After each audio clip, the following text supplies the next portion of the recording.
paartiin badhaadhinaa nageenya fi olaantummaa seeraa irratti ejjennoon qabatee dhufee fi akkasumas manifestoo isaa irratti ifa taasise inni jalqabaa imala badhaadhinaa jalqabnee fi waggoota 5 darban keessatti hojiiwwan gurguddoo gama nageenyatiin hojjenne itti fufsiisuuf nageenyi murteessaa ta'uu isaa itti amanuudhaan xiyyeeffannaa addaa kennee akka hojjetu manifestoo isaa irratti kaawwatee jira jechaadha.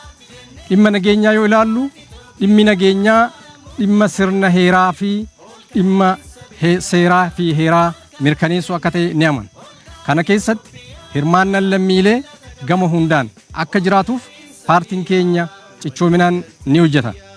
Gama biraatiin nageenyi kan mirkanaa'uu danda'u badhaadhinni kan itti amanu misoomaa fi sirna dimokiraasiitiin yoo walitti hidhamedha. Nageenyi bakka hin jirretti sirni dimokiraasii mirkanaa'uu hin danda'u. Nageenyi bakka hin jirretti misoomni dhufu hin jiraatu waan ta'eef kanaaf walitti hidhamee kan deemu ta'uu isaa paartiin keenya amantaa guddaa qabaa. Kanaafis ni hojjetaa jechaadha.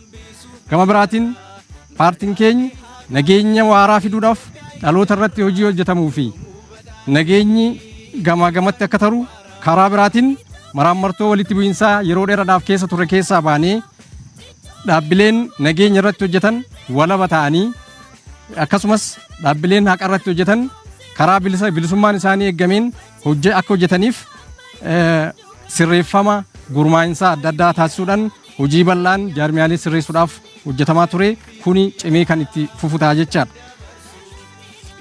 Karaa biraatiin paartiin keenya kan itti amanu walfalmii yaadaatti amana.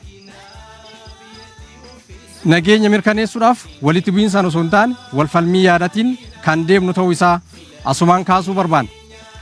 Inni biraa humnoonni hidhataniitti socho'anis karaa nagaatti akka dhufaniif paartiin keenya akkuma kanaan dura waamicha dabarsaa ture ammas marsaa kanas waamicha isaa kan dabarsuu fi marii fi marrabbaadhaan rakkooleen jiran hundumtuu akka hiikkatan amantaa guddaa akka qabuu fi kanaafis kan hojjetu ta'uu isaa ibsuun barbaada.